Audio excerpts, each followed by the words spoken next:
teman-teman sekalian, Assalamualaikum warahmatullahi wabarakatuh. Terima kasih terus bersama kami di channel Ustadz Demokrasi.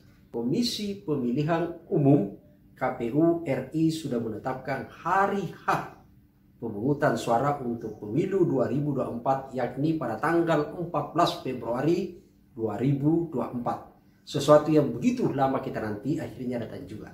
Semua hari sesungguhnya adalah itu baik. Tapi dalam konteks lain tentu ada banyak pertimbangan untuk kemudian bagaimana supaya publik banyak hadir dalam TPS menggunakan hak suaranya. Teman-teman sekalian, esensi pemilu bukan hanya ditentukan pada seberapa orang datang sesungguhnya untuk menggunakan hak pilihnya. Tapi yang menjadi penting adalah bagaimana pemilu menjawab mandat konstitusi bahwa tujuan dari pemilu dilakukan adalah dalam rangka melahirkan kesejahteraan bagi masyarakat. Pemilu adalah instrumen yang disiapkan negara untuk melahirkan pemimpin, bagaimana rakyat berpartisipasi, menentukan pemimpinnya untuk kemudian supaya pemimpin bekerja dengan baik dalam konteks untuk melahirkan kesejahteraan. Sekali lagi, kesejahteraan bagi masyarakat. Itulah esensi pemilu. Bukan beternak oligarki yang kemudian melahirkan korupsi. Dalam konteks itu berkaitan dengan konteks tujuan pemilu untuk kesejahteraan, teman-teman sekalian, jika tidak ada aral melintang, DPR melalui Komisi 2 akan melakukan fit and proper test kepada calon komisioner KPU dan Bawaslu yang akan menangani pemilu ke depan. Yaitu adalah akan dilaksanakan pada tanggal 14 sampai tanggal 16 Februari minggu depan. Itu artinya tanggal 17 kita sudah akan mendapatkan calon komisioner. Pengganti komisioner yang ada sekarang ini yang akan berakhir yaitu adalah juga pada dalam waktu dekat, karena periode sekarang ini adalah yaitu 2018-2022. Artinya untuk menjalankan pemilu ke depan itu kemudian negara harus melakukan seleksi ulang, melakukan pencarian siapa kira-kira yang dipercaya benar-benar bisa mengawal pemilu berkualitas. Dan sekarang ini DPR sesuai dengan amanat konstitusi berdasarkan hasil kerja pansel itu kemudian mendapatkan mandat untuk menseleksi KPU dan Bawaslu. Yaitu adalah DPR akan menseleksi 7 komisioner KPU dan 5 komisioner Bawaslu. Dalam artian bahwa KPU itu dikirim dari presiden itu adalah sebanyak 14 orang karena 2 kali lipat dari kandidat yang disiapkan gitu ya. Itu adalah 14 orang untuk memilih 7 dan Bawaslu 10 orang untuk memilih 5. 7 orang untuk KPU dan 5 orang sekali lagi untuk Bawaslu. Mereka semua ini adalah sesungguhnya sudah bertarung cukup lama untuk kemudian masuk mendapatkan tiket ikut fit and proper test. Jadi mereka tidak serta-merta, jadi 14 orang ini tidak lahir begitu saja tiba-tiba masuk ke DPR.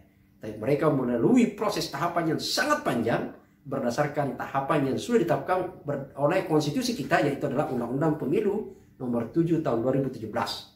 Yaitu adalah di mana pemerintah membentuk yang namanya pansel sejak di bulan Oktober kemarin untuk kemudian melakukan proses pencarian orang-orang yang dipandang layak untuk menduduki posisi di lembaga penyelenggara pemilu tersebut. Proses rekrutmen dilakukan mulai di tahun 2021, yaitu adalah mulai di bulan Oktober, yaitu adalah proses rekrutmen secara terbuka melalui tahapan administrasi sampai kemudian tes tertulis, sampai kemudian uji kompetensi, melalui tes wawancara, bahkan tes psikotes termasuk tes kesehatan. Mereka kemudian ini dilakukan oleh tim pansel yang dibentuk oleh presiden. Dan hasil dari mereka kemudian melahirkanlah 14 orang untuk KPU dan 10 orang Bawaslu yang diserahkan. Pansel hanya menyerahkan kepada presiden, lalu kemudian presiden berdasarkan hasil pansel tersebut menyerahkan kepada DPR untuk fit and proper test. Teman-teman sekalian, sekali lagi, siapapun nanti yang terpilih menjadi komisioner KPU dan komisioner Bawaslu, tentu harapan publik adalah bagaimana mereka bisa menjalankan sebagai amanat sebagai penyelenggara pemilu yang betul-betul melahirkan pemilu berkualitas. Ingat, selalu saya menyatakan di channel ini bahwa apabila hasilnya sama saja yang kemarin, itu adalah sebuah kecelakaan, apalagi kalau jauh lebih buruk. Karena ketahuilah bahwa beban pemilu ke depan itu jauh lebih berat, di mana bersamaan adalah pemilu serentak. Sebenarnya hampir sama kalau pemilu legislatif dan presiden sama serentak di tahun 2019, tapi kemudian pada tahun yang sama akan ada pilkada. Sehingga orang selalu menyebut bahwa beban penyelenggara itu sangat besar. Itulah sebabnya maka kita tidak berdiskusi di beban. Tapi kemudian sebenarnya adalah dalam konteks beban itu bagaimana orang-orang yang dulu di sana betul-betul adalah orang yang memiliki kompetensi, bukan kemauan kuat mewujudkan pemilu berintegritas. Teman-teman sekalian, di luar konteks itu adalah kita semua publik tentu tidak serta-merta hanya menyerahkan persoalan ini kepada DPR untuk melakukan seleksi begitu saja. Karena ketahuilah bahwa betul secara konstitusi DPR memiliki kewenangan mutlak untuk menentukan siapa yang akan duduk nanti di komisioner. 7 orang itu siapa di KPU dan 5 orang itu siapa di Bawaslu. Tapi menjadi penting di kita semua adalah untuk memanfaatkan waktu yang sangat sempit ini, sisa beberapa hari untuk memberikan masukan kepada DPR. Bagaimana kemudian menemukan orang-orang yang lebih fair, yang lebih berkualitas, atau paling tidak kita menyatakan bahwa orang ini memang benar-benar memiliki komitmen untuk menyelenggarakan pemilu berkualitas. Caranya tentu seperti, dan DPR sendiri sudah membuka ruang bagi kita semua untuk ikut berpartisipasi. Tidak hanya memberikan masukan hal-hal yang tidak baik bagi seseorang, tapi tentu memberikan kontribusi informasi kepada bersangkutan bahwa itu juga penting, bahwa memang betul orang ini layak untuk dipercaya menduduki jabatan tersebut. Soal kemudian apakah aspirasi itu menjadi pegangan di DPR atau tidak, tentu kita berharap informasi itu penting dicerna oleh DPR untuk menjatuhkan sebelum menentukan pilihannya. Karena sekali lagi, otoritas yang akan memilih adalah berada pada Komisi 2 DPR RI. Teman-teman sekalian, untuk kita berpartisipasi tentu kita ingin tahu juga, penting kita tahu semua siapa saja orang-orang sebenarnya yang akan dites tersebut. Orang-orang itu mereka lah yang akan bertaruh, yang sudah bertaruh begitu lama gitu ya. Dan orang-orang itu seperti kita lihat dalam profiling mereka. Kita lihat misalnya berikut ini saya akan memberikan penjelasan singkat siapa saja di antara masing-masing calon kandidat tersebut. Meskipun saya tahu betul bahwa boleh jadi kita semua jauh lebih tahu dan sudah mendapatkan informasi bahkan lebih kenal di antara mereka. Pertama itu adalah ada saudara Agus Melas gitu ya. Jadi kalau sekedar untuk mengutak-atik profiling para kandidat ini, saya kira memang tidak terlalu sulit gitu ya, karena mereka adalah orang-orang yang sebenarnya selama ini sudah banyak berkontribusi, banyak beraktivitas untuk pengembangan demokrasi di tanah air, baik itu sebagai dalam posisinya selama ini sebagai akademisi atau sebagai orang yang aktif sebagai penggiat pemilu dalam lembaga sosial, termasuk yang memang juga sebelumnya adalah aktif sebagai penyelenggara pemilu. Baik, kembali saya ulangi bahwa yang pertama adalah ada saudara Agus Melas gitu ya. Agus Melas ini sebenarnya kalau kita tahu semua yaitu adalah Direktur Eksekutif di SPD gitu ya. SPD itu adalah Sindikasi Pemilu dan Demokrasi. Lembaga ini sebenarnya memang konsen pada isu-isu, mengawal isu-isu tentang demokrasi kepemiluan.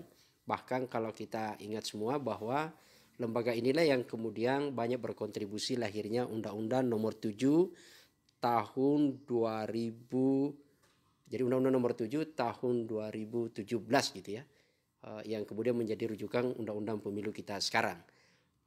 Sebagai direktur tentu atas nama lembaga mereka juga memang beliau cukup aktif dalam berbagai kesempatan mengisi kegiatan-kegiatan berkaitan soal kepemiluan gitu ya.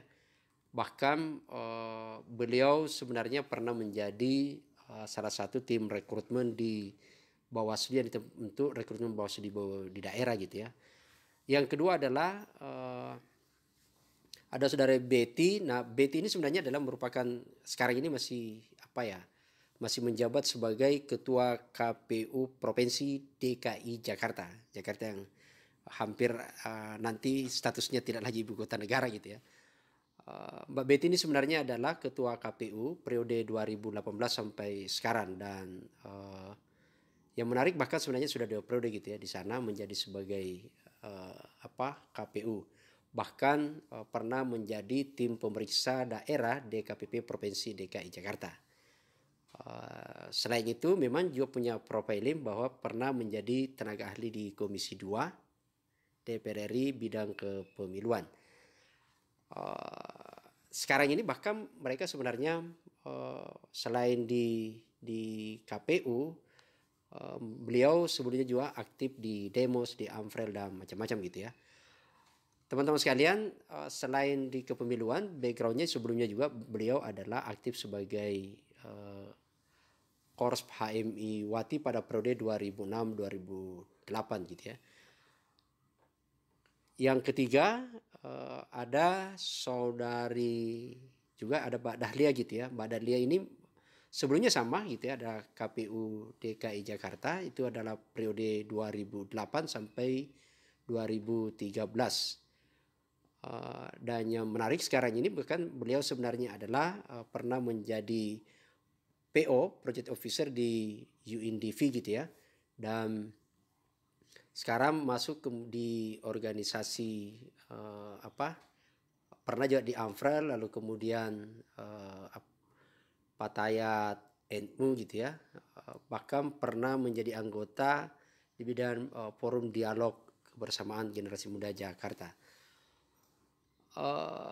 Yang keempat ini adalah petahana gitu ya, jadi Pak Hasyim Asyari ini adalah merupakan anggota KPU sekarang sampai 2017 sampai 2022 dan kembali bertarung lagi pada periode sekarang.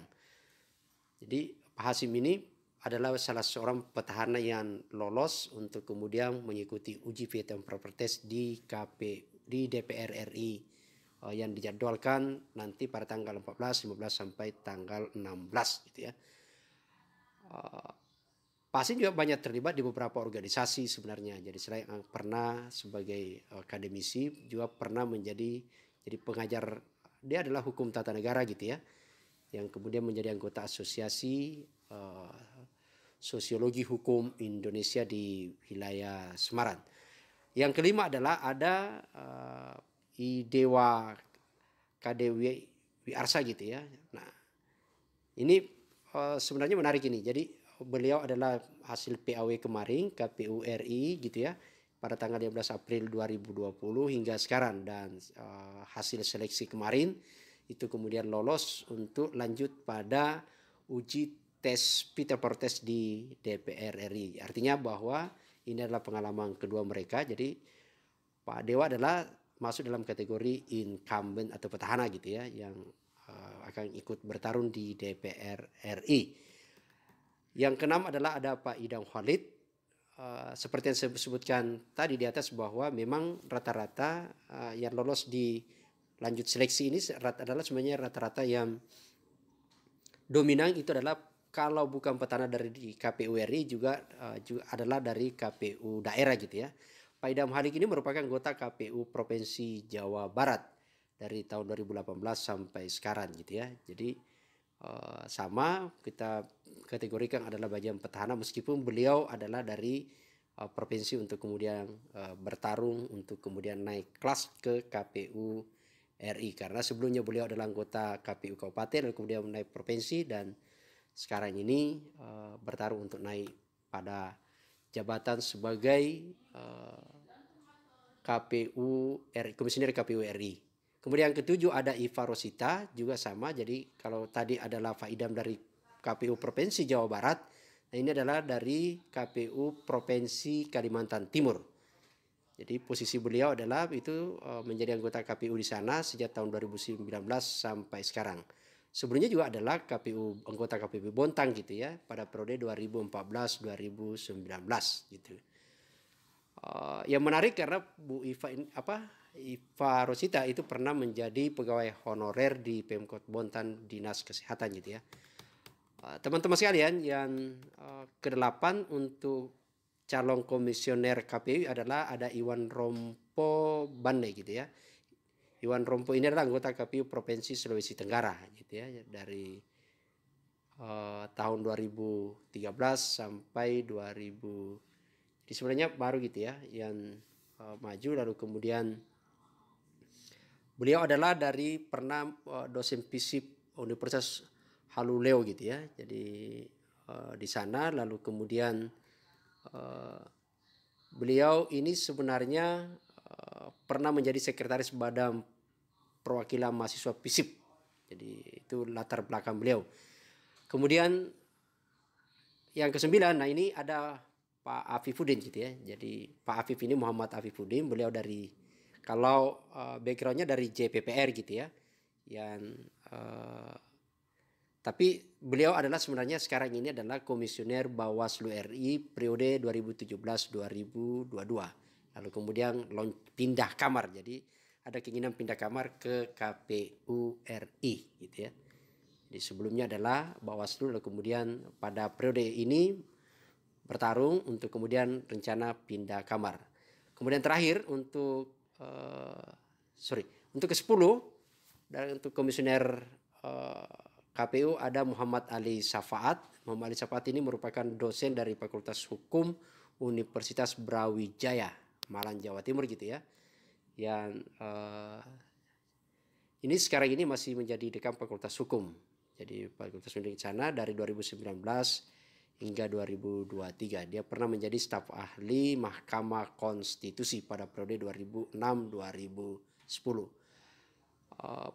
Pak Ali ini pernah menjadi Ketua HMI Komisariat Fakultas Hukum Universitas Brawijaya pada tahun 1998 dan Presidium KHMI itu di Kota Malang periode 2016-2017. 11 ada Persadaan Harahap gitu ya. Nah, beliau ini karir Persadaan Harahap ini lebih banyak di lingkungan Bawaslu dan KPU Bengkulu. Saat ini dia menjabat sebagai Ketua Bawaslu Provinsi Bengkulu yang dia sejak tahun 2012 lalu gitu ya. Dia menjadi Ketua Bawaslu Bengkulu selama 2 periode. Sebelumnya beliau bahkan menjadi Ketua KPU Provinsi Bengkulu 2011-2012 gitu. Kemudian ke-12 ada Pak Pirian gitu ya. Nah, ini adalah juga petahana. Petahana adalah anggota KPU periode KPU RI gitu ya. Periode 2017-2022 sama Pak Hasim. Jadi beliau kembali maju untuk bertarung pada periode 2022-2027. Kemudian selain Pak Piriang ada Yesi Yapti, ngomongin gitu ya, merupakan anggota KPU Provinsi Sulawesi Utara. Jadi tadi ada Sulawesi Tenggara, ini adalah Sulawesi Utara. Itu pada periode 2018-2003. Kali ini juga lolos masuk untuk ikut bertarung memperebutkan tiket 7 besar yang akan duduk sebagai komisioner. Nah, terakhir adalah Yulianto Sudrajat. Ini Pak Yulianto Sudrajat merupakan Ketua KPU Jawa Tengah 2018-2013. Sebelumnya menjadi anggota KPU Kabupaten Sukoharjo 2 periode gitu ya. Yulianto juga pernah menjadi Deputi Branch Manager pada PT 3 Serangkai Surakarta.